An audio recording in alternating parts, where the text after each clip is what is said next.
So that's one option. That's sort of a straight run. You could use some of those same ideas to create a staircase that turns or to create a staircase that doubles back on itself. But that's just to kind of give you a couple of ideas for how you can set that staircase up so that you get the right dimensions and how you can quickly copy those dimensions using the move tool with the control key. Now another type of staircase that gets people pretty stumped is the spiral staircase. So that's what we want to take a look at next. Same thing here. We're going to start out the same way.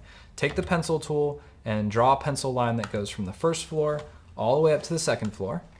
And then come over and right click on that edge and select the option for divide. Now I'm going to pick something a little bit different this time. I'll go ahead and pick 20 segments this time. 5 and 11/16 inches, that's fine, whatever, and hit enter. So 20 segments. The next step for a spiral staircase is to take the circle tool and draw yourself a circle. In this case, I want each tread of that staircase to be about 3 feet wide. So I'm going to give this circle a radius of 3 feet and hit enter.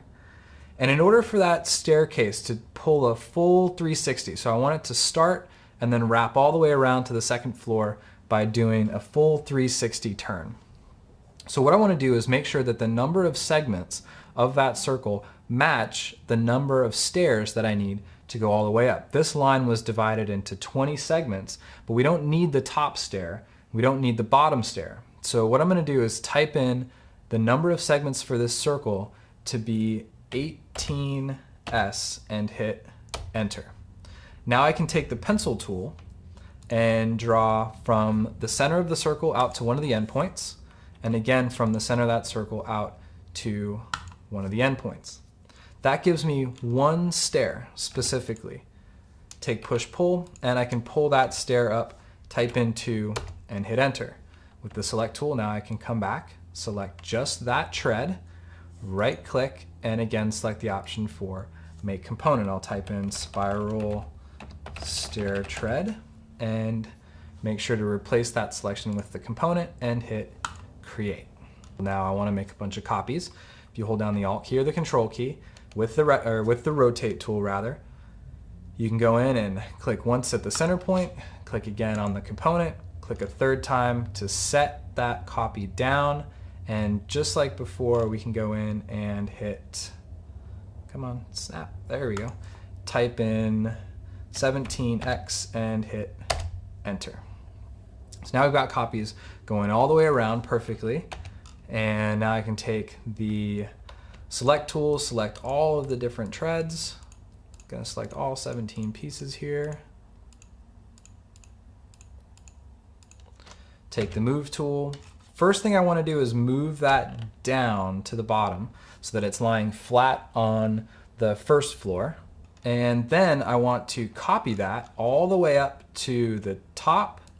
Again, remember we had, I think, 20 segments. So if I type in 20 divided by and hit enter, now I've got all of the stairs that I could possibly need. What's cool here is that now you can just pick the ones that you want to keep.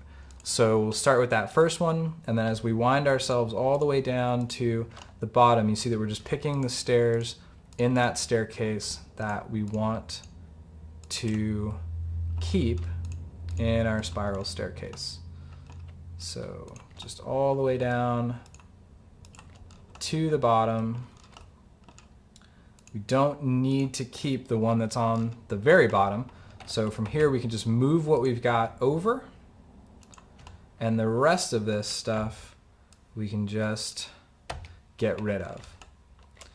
Now each one of these treads is a component, so that's good, because that way we can easily do the same thing that we were doing before. We can take this staircase, move it into position right up against the edge of the wall.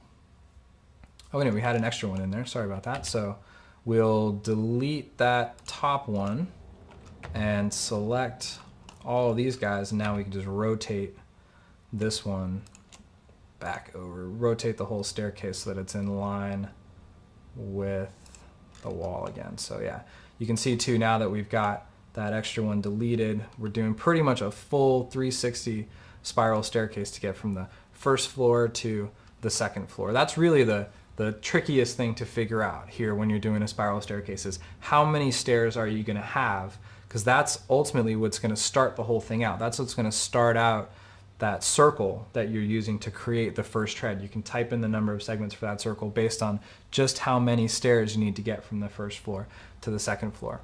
Since each of these is a component, we can kind of do the same thing we were doing earlier. We can go in and draw a rectangle for the railing.